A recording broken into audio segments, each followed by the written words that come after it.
आज की कहानी एक ऐसे लड़के की कहानी आप लोग को सुनाने और बताने जा रहा हूं जो इंस्टाग्राम पे हमेशा एक्टिव रहा करता था। और इंस्टाग्राम पे एक्टिव रहने के ही दौरान उसे एक लड़की से प्यार हो जाता है। जो भी इंस्टाग्राम पे वो भी लड़की बहुत एक्टिव रहा करती थी। लड़की का नाम आकांक्षा रहता है, लड़के का नाम सूरज होता है। लेकिन कुछ दिनों के बाद उसी लड़के को एक दूसरी लड़की से भी इंस्टाग्राम पे प्यार हो जाता है। और प्यार होने के बाद कुछ दिन ये सब चीज चलते रहता है। लेकिन उसके बाद दोनों में से एक लड़की का कत्ल हो जाता है, वो भी बहुत बेरहमी से। उसकी लाश तक नहीं मिलती है पुलिस को। लेकिन उसके बाद जो सच्चाई पुलिस खुलासा करती है, हर कोई सुनने के बाद ये सोचने पर मजबूर हो जाएगा कि कोई ऐसे कैसे कर सकता है जो सबसे ज्यादा उस पर विश्वास किया करती थी। आखिर वहां पे ऐसा क्या हुआ? जो दो गर्लफ्रेंड थी, एक लड़का था, फिर एक गर्लफ्रेंड की कत्ल हो जाता है। चलिए पूरी घटना को इस कहानी के माध्यम से बताने की कोशिश करेंगे और सोचने और समझने की कोशिश करेंगे। और आप लोग से रिक्वेस्ट करते हैं, अगर आप हमारे चैनल पर नए हैं तो प्लीज चैनल को सब्सक्राइब कर दीजिए, लाइक कर दीजिए और इस वीडियो पे आप लोग अपनी राय कमेंट करके जरूर दीजिए। आपका भाई बहुत ज्यादा मेहनत करता है, तो प्लीज अपने भाई को भी सपोर्ट कीजिए। तो नमस्ते, आदाब, सत श्री अकाल। आज की जो सच्ची घटना मैं आप लोग को सुनाने और बताने जा रहा हूँ, ये घटना उत्तर प्रदेश के जिला कानपुर से शुरू होता है। कानपुर में एक लड़की रहा करती थी जिसका नाम आकांक्षा रहता है, जो हमेशा इंस्टाग्राम सोशल मीडिया पे एक्टिव रहा करती थी। कुछ दिनों के बाद उसे उसी इंस्टाग्राम पे एक लड़का मिलता है जिसका नाम सूरज होता है। दोनों लोग बातचीत करने लगते हैं। बातचीत करते करते इन दोनों में दोस्ती हो जाती है। दोस्ती होने के बाद कुछ दिनों के बाद इन दोनों में प्यार भी हो जाता है। प्यार होने के बाद उसी कानपुर के किसी जगह पे ये अक्सर ये लोग मिला करते थे। जो सूरज रहता है वो एक जगह काम किया करता था। फिर बाद में जो आकांक्षा रहती है वो भी पूछती है, तो वो कहता है कि क्यों नहीं तुम आके हमारे साथ में ही काम करती हो और हमारे साथ में हम लोग एक ही साथ में रहेंगे और अच्छा टाइम भी एक साथ में बिताया करेंगे। अब आकांक्षा भी मान जाती है और जहाँ पे सूरज काम किया करता था वहीं पे आकांक्षा भी काम करने लगती है। बात 21 जुलाई 2025 की रहती है, जब माँ जो होती है आकांक्षा की, वो अपनी बेटी आकांक्षा को फोन कर रही होती है। एक बार, दो बार, कई बार आकांक्षा फोन नहीं उठाती है, फोन काट देती है। ऐसे 22 तारीख आ जाता है, 23 तारीख आ जाता है।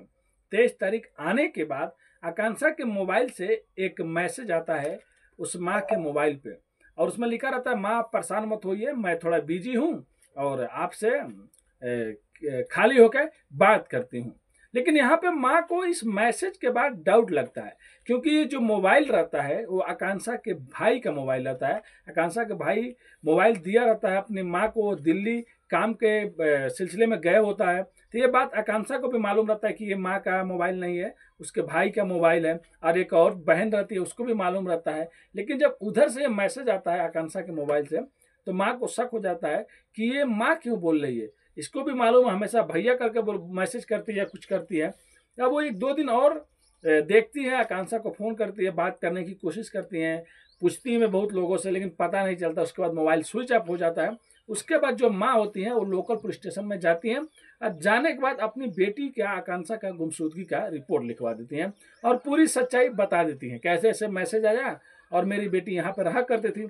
अब पुलिस जो होती है अब एफआईआर दर्ज कर लेती है। दर्ज करने के बाद पता लगाती है कि आकांक्षा कहाँ पे काम किया करती थी। जब पुलिस वहां पे जाती है तो जाने के बाद पुलिस को और एक कहानी सुनने को मिलता है। वहां पे जो लोग रहते हैं, जो वहां पे वो काम किया करती थी, वो लोग कहते हैं कि यहीं पे एक लड़का था जो सूरज नाम का था और ये लोग लिविंग में रहते थे और उसको सूरज को मालूम होगा। अब ये कहानी सुनने में पुलिस को एकदम शक हो जाता है कि हो ना हो सूरज कहाँ था या सूरज के साथ में वो कहीं पे रह रही होगी। अब ये लोग जाते हैं, सूरज से पूछताछ करते हैं। सूरज कहता है कि 21 तारीख के दिन मेरा आकांक्षा से झगड़ा हो गया था। उसके बाद वो घर से चली गई थी अपने घर। उसके बाद वो क्या हुआ क्या नहीं हुआ मेरे को मालूम नहीं, मैं तो ड्यूटी पे भी हमेशा आता हूँ। अब पुलिस को ये सब बात सुन के सूरज पे शक नहीं होता है, क्योंकि वो ड्यूटी भी आ रहा है। और उसके बाद पुलिस और भी लोगों से पूछताछ करती है और सीसीटीवी कैमरा भी खंगालती है, लेकिन कहीं से भी कुछ नहीं मिलता है। पुलिस आके हमेशा सूरज पे रुक जा रही होती है।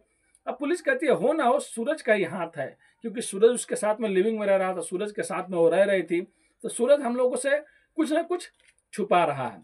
अब पुलिस दोबारा सूरज को उठाती है और उठाने के बाद पुलिसिया अंदाज में सूरज से पूछताछ करती है कि अब बता दो बेटा, अब नहीं बताए तो अच्छा नहीं होगा। क्योंकि पहली बार जो पुलिस पूछी थी उस टाइम पुलिसिया अंदाज में उससे पूछताछ नहीं हुआ था। अब जब दूसरी बार पुलिस अपने अंदाज में पूछताछ करती है सूरज से, तो तोते की तरह बोलना शुरू कर देता है और पुलिस के सामने घुटने टेक देता है। वो कहता है कि चलिए एक जगह है जहाँ पे मैं आप लोग को कुछ दिखाना चाहता हूँ। वो वहां से लेके जाता है 100 किलोमीटर दूर, एक बांदा जगह होता है और वहीं पे एक नदी है, पुल है। उस पुल के पास लेके जाके कहता है कि मैंने आकांक्षा का मर्डर कर दिया, कत्ल कर दिया, और कत्ल करने के बाद उसकी लाश को इसी नदी में लाके फेंक दिया, जब खूब स्पीड से धारा पानी बह रहा होता है। अब पुलिस कहती है ठीक है, और तुम अकेले तो यहाँ से नीचे नदी में फेंक नहीं सकते हो, और वहां से यहाँ तक कैसे लेके आए? तब वो कहता है कि इसमें मेरा एक साथ में दोस्त भी रहता है, दोस्त ने साथ दिया, फिर हम लोग बाइक पे आकांक्षा की लाश को लेकर यहाँ से यहाँ पे फेंक दिए। मतलब 4 महीना लग जाता है। ये मामला जुलाई का रहता है, जुलाई बीत जाता है, उसके बाद अगस्त सितंबर बीत जाता है, अक्टूबर, अभी नवंबर में मैं ये कहानी आप लोग को सुना रहा हूँ। मतलब 4 महीने के बाद इस धीरे धीरे करते करते पुलिस पूरा पूछताछ करती है। उसके बाद पुलिस कहती है ये बताओ तुमने आकांक्षा को मारा क्यों? उसके बाद जो सूरज कहानी सुनाता है, आप लोग भी सुनेंगे तो आप लोग भी सोचने पे मजबूर हो जाएंगे।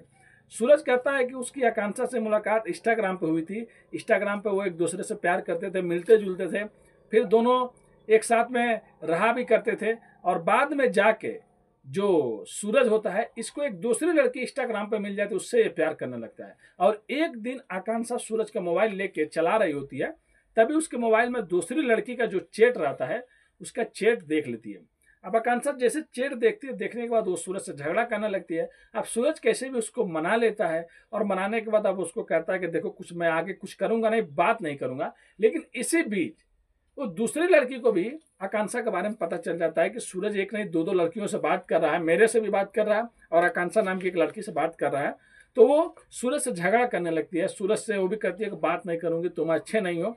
उसके बाद सूरज उसको मनाने की कोशिश करता है, उससे बात करने की कोशिश करता है, लेकिन बाद में जो दूसरी लड़की रहती है वो कहती है कि देखो मैं तुमसे बात करूंगी, तुम्हारे साथ रहूंगी, तुमसे प्यार करूंगी, लेकिन उसके बदले तुमको अपनी पहली गर्लफ्रेंड का मर्डर करना पड़ेगा। वो भी मर्डर करने के बाद तुम जब तक सबूत नहीं दोगे तब तक मैं तुम्हारी जिंदगी में वापिस आऊंगी नहीं।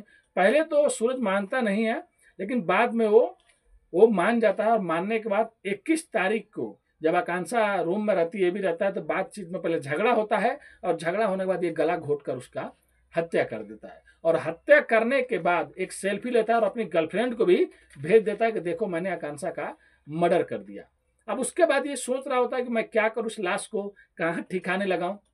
उसके बाद वो अपने एक दोस्त को फोन करता है जो बांदा में रहा करता था, उसको बाइक बुलाता है, वो भी आता है। फिर एक बैग में लाश को रख के ये मोटरसाइकिल से बांदा जाते हैं, और वहीं पे एक नदी होता है, एक पुल होता है, उस पे से तेज धाराएं बह रही होती हैं, उसी में इस लाश को फेंक देता है। और पुलिस के सामने पूरी कहानी आ गई रहती है। पुलिस तुरंत सूरज को और उसके दोस्त को भी गिरफ्तार कर लेती है। अब उसकी जो गर्लफ्रेंड है उसकी खोज खबर हो रहा है, कहीं ये झूठ तो नहीं बोल रहा है या अपनी गर्लफ्रेंड को फंसाना चाह रहा है। अब कितनी सच्चाई है कितनी सच्चाई नहीं है, अब पुलिस गर्लफ्रेंड को भी पकड़ेगी तो भाई वो भी कुछ ना कुछ सच्चाई बताएगी, क्योंकि उसके ही कहने पे सूरज ने मर्डर किया था, ये सूरज कह रहा है।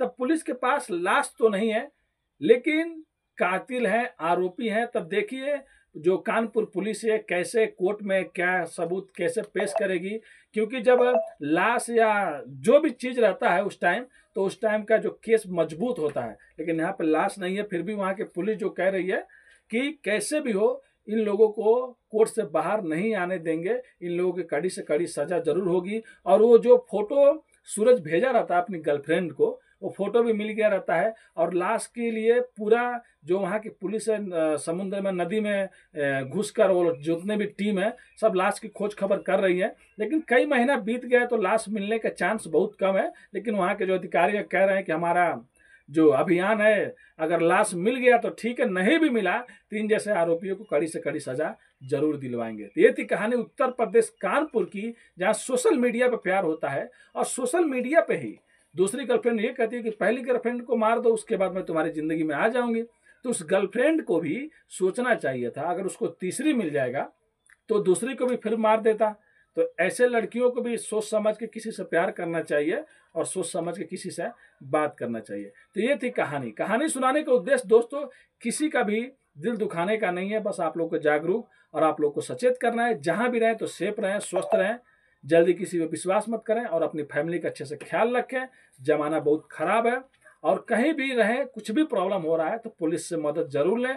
पुलिस मदद नहीं करती है तो वीडियो बना के हमारे डीएम साहब हो गए, हमारे सरकार होगी, उनसे मदद की गुहार जरूर लगाएं, आपकी मदद जरूर किया जाएगा। मैं हमेशा कहता हूँ और बहुत सी क्राइम की कहानियां मैंने सुनाया है और हर जगह यही होता है कि बहुत कुछ लोग ऐसे भी होते हैं जो आंख मूंद के विश्वास करते हैं, फिर बाद में उनको धोखा मिलता है। तो कहानी को बस इसी पर खत्म करता हूँ। उससे पहले आप लोग से रिक्वेस्ट करता हूँ, चैनल पर नए हैं तो चैनल को प्लीज सब्सक्राइब कर दीजिए, लाइक कर दीजिए, दोस्तों को शेयर कर दीजिए। आपका भाई बहुत ज़्यादा मेहनत करता है, जॉब करता है, फिर आप लोग के लिए वीडियो बनाता है, तो आपका एक लाइक, एक कमेंट, एक सब्सक्राइब आपके भाई को बहुत ज़्यादा मोटिवेशन देता है। तो मिलते हैं नेक्स्ट वीडियो में फिर से कुछ सच्ची कहानियों के साथ। अभी के लिए अलविदा लेते हैं आप लोगों से। धन्यवाद।